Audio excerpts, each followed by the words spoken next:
International management is one of the emerging areas in management sciences today. It's important for the practicing managers, and therefore it is important for management students. You would have noticed that it's not just about going and marketing your products outside India.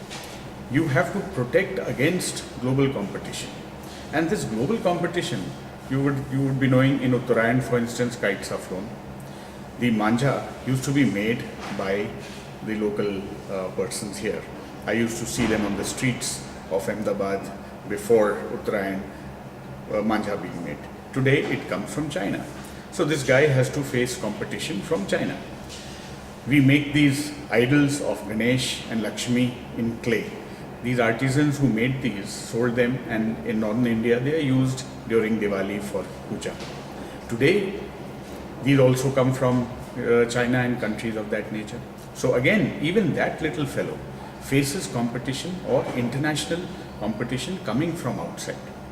Talking of idols, the famous designer Yadro of statues from Spain, they are selling idols of Ganesh, of Krishna and many other gods. So the artisans who used to make statues out of metal are also facing this. Now this is happening whatever be the area, whether it is food products, whether it is automobiles, you have to face. So one aspect is you have to fight global competition.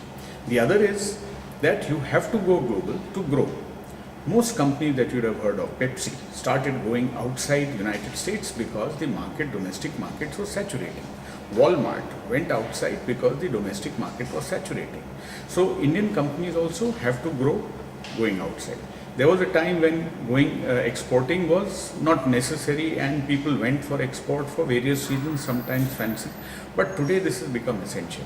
So whether you are in operations, manufacturing, whether you are in finance, whether you are in HR, whatever be your area, you need to understand what is happening outside. And therefore this subject of international management is a basic core subject which every management student and every manager needs to understand, as I mentioned. You'd be perhaps be knowing that international trade accounts for a very high percentage of GDPs of nations. So if you take a ratio of international trade versus GDP, it's about 50% in India. In countries like Singapore, Hong Kong, Malaysia, it is much higher than even 100%. So again, this emphasizes the need for going and learning about international management. Whether you are looking for resources, whether you are looking for products, whether you are looking for raw material or manpower, again, international management comes into the picture. So this is a very, very growing area. In this area, there are certain essential areas which need to be looked at. And international management typically tries to understand these on an international scale. These are, for instance, geographic dimension. Now the geographic dimension of business, earlier we said the economy was primarily located in United States and Western Europe. It has now been shifted. It has now been shifting gradually towards East. You would have heard the name BRIC. BRIC countries, this was a name given by Goldman Sachs, a commercial organization, not an academic name or a political name. They made this BRIC name because they said that these economies will provide the markets and will provide the opportunities for future. By the time they said this, within 2 years, they added an S and made it BRICS. So it included South Africa. Last year, now they are saying that BRICS plus next 11. That means 11 more countries will provide the growing economies of the world. Now you cannot ignore this. And by the time they have said BRICS, I can tell you more countries are being added. For instance, Angola. Oil has been discovered in Angola and they are saying that's a country where the economy is going to rise. Obviously, it is going to give opportunities for managers from India, for organizations from India to expand. A country like Croatia, which was fighting a war, it's located on the Mediterranean coast. They advertise and they say that come to Croatia for a holiday because we will show you Mediterranean as it used to be in the 1950s. It's a very powerful statement, and you can see the importance of this statement. The importance is that realtors from India have gone to Croatia to buy land because they foresee an opportunity of opening hotels and a service industry there. Again, it opens up a lot of opportunities for various people. Croatia is not part of BRICS plus 11. Another example I give you is Azerbaijan.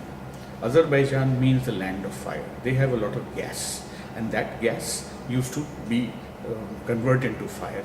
And the ancient Parsis had their fire temples there. The Hindus had their temples there. You still find inscriptions in Sanskrit there. Azerbaijan, because of the wealth of natural gas, is attracting a lot of investment and gives a lot of opportunities to many kinds of industries. So the point is that you need to understand that this is changing so frequently, and people must know how to get into it. It's not going to be the same as if you're going to US, when you are going to say Bangladesh, and when you are going to Azerbaijan, or when you are going to Croatia. There is a big difference. One of the second points that is there, one was, as I mentioned, the geographical issues. There are many other issues in the geographical dimension, but I will just mention briefly a few. The other one is culture. Culture dimension is so different from country to country. There is a case study of Walmart, where when Walmart opened their stores in Germany, they had a very nice consumer-friendly culture that when the customer comes, an employee within 10 feet should attend to him. When the person has bought his goods, somebody will take the goods, put them in a bag and hand it over to the customer. The customers, their culture was, I have bought this, why is he handling this product? So you see how something which was considered good in one culture is considered as something not so good or negative in the other culture. To the extent that the Germans got an impression that Walmart is a typical example of American hire and fire culture. So you see how different it can be. There is no right and wrong. It's just that there is a culture. So we need to understand, and I gave you just one example, but there are so many things which are necessary to understand. The other things are the differences in the administrative dimension. Administrative dimension means, the way the laws apply, the way the regulatory systems are. The other is the economic situation. So there are various things which have to be learned. To conclude, the important thing is that all managers have to be global today. There is nothing like a non-global manager. Every manager has to be global. Therefore, all management schools have to teach this course as an essential course. This also offers tremendous career opportunities for youngsters in future and in existing. I have seen from my work experience that students get jobs in companies. Within months they are posted out of India, and they have to do some project, or they are posted there permanently. Hence, this is an important area, and I feel every business school must teach it as an essential course.